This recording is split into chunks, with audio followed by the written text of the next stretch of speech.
Halo semuanya, di sini saya akan menjelaskan tentang liabilitas jangka panjang. Sebelum saya menjelaskan liabilitas jangka panjang, saya akan memperkenalkan diri saya. Perkenalkan, nama saya Nila Justina dengan NIM 2112044. Oke, yang pertama itu, apa itu liabilitas jangka panjang? Liabilitas jangka panjang adalah kewajiban keuangan yang harus diselesaikan dalam waktu lebih dari 1 tahun. Kewajiban ini dapat berupa pinjaman jangka panjang, obligasi, atau hipotek jangka panjang. Hal ini berbeda dengan liabilitas jangka pendek yang harus diselesaikan dalam waktu kurang dari 1 tahun. Selanjutnya itu ada penggunaan liabilitas jangka panjang. Penggunaan liabilitas jangka panjang dapat membantu perusahaan memperoleh dana yang lebih besar untuk investasi jangka panjang, seperti pembelian aset tetap dan ekspansi bisnis. Namun, penggunaan liabilitas jangka panjang juga memiliki risiko karena perusahaan harus membayar bunga dan pokok pinjaman dalam jangka waktu yang lebih lama. Selanjutnya ada keuntungan dan kerugian liabilitas jangka panjang. Liabilitas jangka panjang memiliki keuntungan dan kerugian yang perlu dipertimbangkan sebelum digunakan dalam keuangan perusahaan. Keuntungan utamanya adalah bahwa penggunaannya dapat membantu perusahaan memperoleh dana yang lebih besar dan untuk jangka waktu yang lebih lama. Hal ini dapat membantu perusahaan dalam melakukan investasi jangka panjang dan meningkatkan pertumbuhan bisnis. Selain itu, penggunaan liabilitas jangka panjang juga dapat membantu perusahaan dalam mengelola arus kas mereka dengan lebih efektif. Namun, penggunaan liabilitas jangka panjang juga memiliki risiko dan kerugian yang perlu dipertimbangkan. Salah satu risikonya adalah bahwa perusahaan harus membayar bunga pada pinjaman tersebut, yang dapat membebani keuangan perusahaan dalam jangka panjang. Nah, selanjutnya itu ada perbedaan liabilitas jangka panjang dan liabilitas jangka pendek. Liabilitas jangka panjang adalah jumlah yang harus dibayar dalam jangka waktu minimal 12 bulan atau bisa lebih. Sedangkan liabilitas jangka pendek adalah jumlah yang harus dibayar dalam tenggat waktu kurang dari 1 tahun. Jenis liabilitas jangka panjang. Non-current liabilitas, arus kas keluar yang diharapkan dari sumber daya yang timbul dari kewajiban sekarang, yang tidak akan dibayarkan dalam kurun waktu 1 tahun atau siklus operasional perusahaan yang lebih lama. Jenis liabilitas tidak lancar. Yang pertama itu ada utang obligasi, yang kedua ada utang hipotek, yang ketiga ada wesel jangka panjang. Untuk jenis yang pertama ada utang obligasi. Obligasi adalah surat berharga yang diterbitkan oleh perusahaan atau pemerintah dengan tujuan untuk meminjam uang dari investor. Apabila perusahaan menerbitkan surat obligasi, maka perusahaan harus membayar utang dan bunga dari jumlah pinjaman dana yang dikeluarkan oleh pemegang dari surat ini. Di dalam obligasi terdapat agio obligasi dan disagio obligasi.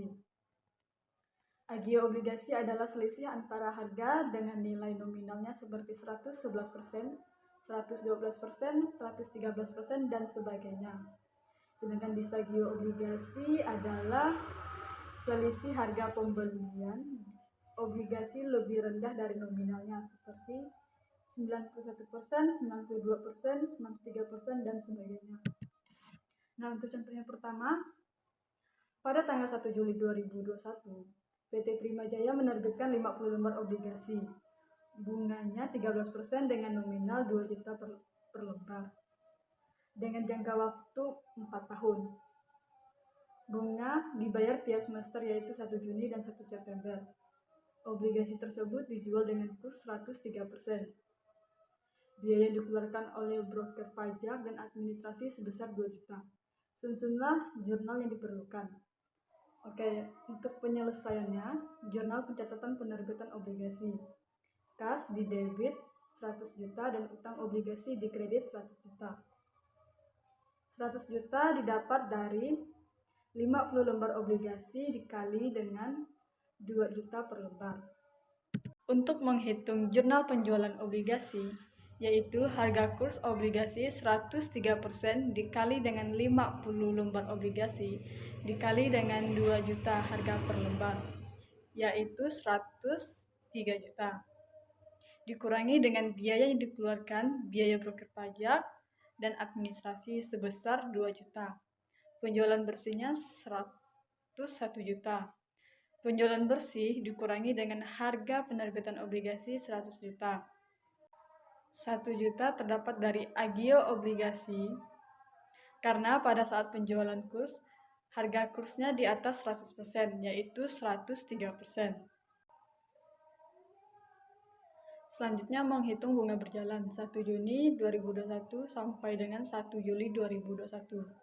Bunga 1/12 dikali 13% dikali 50 lembar obligasi dikali dengan 2 juta harga per lembarnya terdapat 183.000. Harga penjualan obligasi yang diterima oleh PT Prima Jaya sebesar 102.083.000. Untuk contoh yang kedua, pada tanggal 1 April 2018, PT Suka-Suka menerbitkan 40 lembar obligasi bunga 14% dengan nominal 1.800.000 per lembar dengan jangka waktu 5 tahun. Bunga dibayar tiap semester yaitu 1 Januari dan 1 Juni. Obligasi tersebut dijual dengan kurs 94%. Biaya yang dikeluarkan untuk broker pajak dan administrasi sebesar 1.200.000. Susunlah jurnal yang diperlukan. Jurnal pencatatan penerbitan obligasi. Kas didebit 72 juta, utang obligasi dikredit 72 juta. Kas dan utang obligasi terdapat dari penerbitan 40 lembar obligasi dikali dengan harga nominalnya 1.800.000. Terdapatlah nilainya 72 juta. Selanjutnya, jurnal penjualan obligasi. Untuk menghitung jurnal penjualan obligasi, yaitu harga kurs obligasi 94% dikali dengan 40 lembar obligasi dikali dengan 1.800.000 harga per lembarnya, yaitu 67.680.000 dikurangi dengan biaya yang dikeluarkan, biaya broker pajak dan administrasi sebesar 1.200.000. Penjualan bersihnya 66.480.000. Penjualan bersih dikurangi dengan harga penerbitan obligasi sebesar 72 juta. Terdapat 5.520.000. 5.520.000 disebut dengan disagio obligasi karena pada saat dijual harga kursnya di bawah 100%, yaitu 94%. Selanjutnya kita menghitung bunga berjalan 1 Mei 2018 hingga 1 Juni 2018, yaitu 1/12 dikali 14% dikali 40 lembar obligasi dikali dengan 1.800.000 harga per lembarnya. Terdapatlah 840.000. Harga penjualan obligasi diterima PT Suka-Suka sebesar 78.360.000. Selanjutnya jurnal. Jurnalnya adalah kas didebit 67.320.000. Disagio obligasi didebit 5.520.000. Beban bunga dikredit 840.000 dan utang obligasinya dikredit 72 juta. Selanjutnya utang hipotek. Utang hipotek adalah jenis pinjaman yang dijamin dengan jaminan properti seperti rumah dan tanah. Ini berarti jika peminjam gagal membayar pinjaman, pemberi pinjaman memiliki hak untuk menjual properti yang dijamin untuk mendapatkan kembali dana yang dipinjam. Untuk contohnya, pada tanggal 1 Agustus 2020, PT ABC meminjam uang kepada Bank BNI sebesar 100 juta dengan jaminan gedung dan tanah senilai 300 juta. Pinjaman tersebut berjangka 4 tahun. Bunga 12% per tahun. Biaya yang diperhitungkan bank sebagai berikut. Beban akta 400.000 dan provisi kredit 4% dari pinjaman. Susunlah jurnal yang diperlukan. Penyelesaian. Untuk yang pertama, Jurnal Pencatatan Penutupan Utang Hipotek 1 Agustus 2020. Keterangan. Kas didebit 95.600.000. Beban administrasi bank didebit 4.400.000.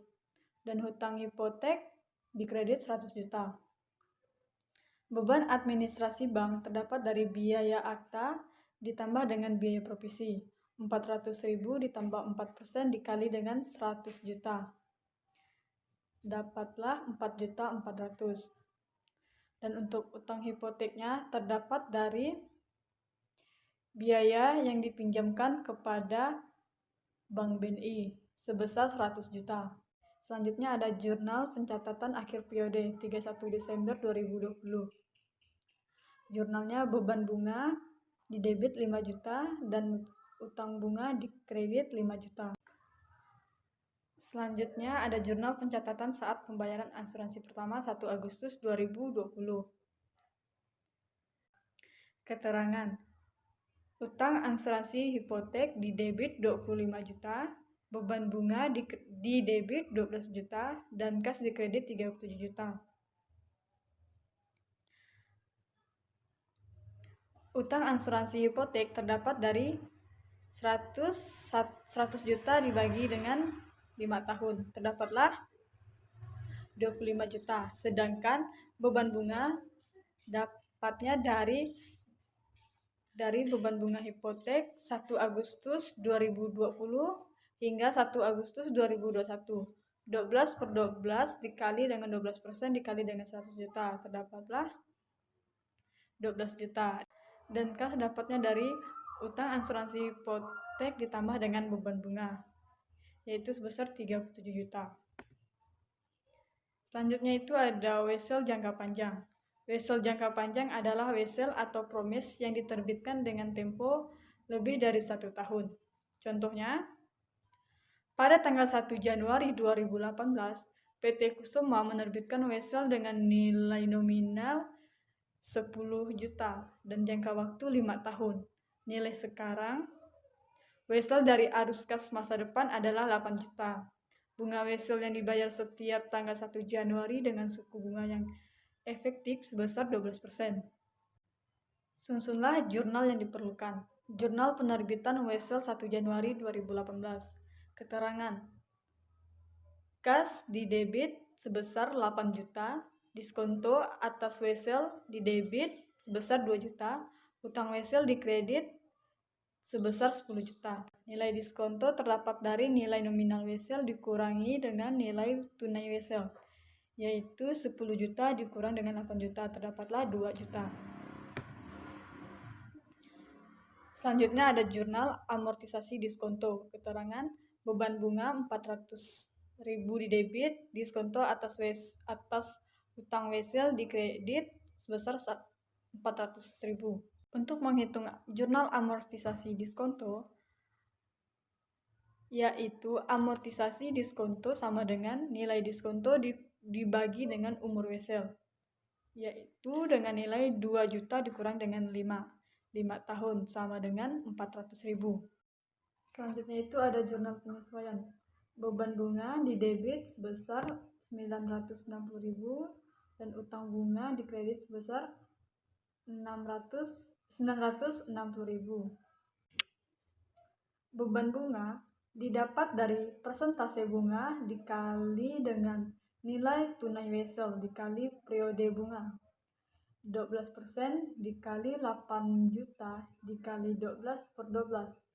12 per 12 terdapat dari jumlah bulan dalam setahun, yaitu sebanyak 12 bulan.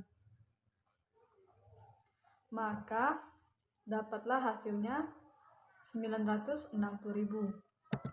Selanjutnya itu ada jurnal pembalik. Jurnal pembalik, utang bunga didebit 960.000, beban bunga dikredit 960.000. Jurnal pembalik ini terdapat dari jurnal penyesuaian, yang dimana utang bunga dan beban bunga dibalik. Utang bunga menjadi didebit sebesar 960.000 dan beban bunga dikredit sebesar 960.000.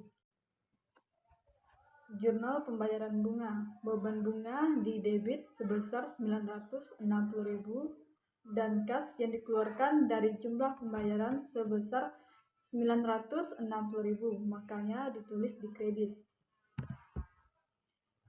Baik, sekian presentasi dari saya. Jika ada kata-kata yang salah, mohon dimaafkan. Sekian, terima kasih.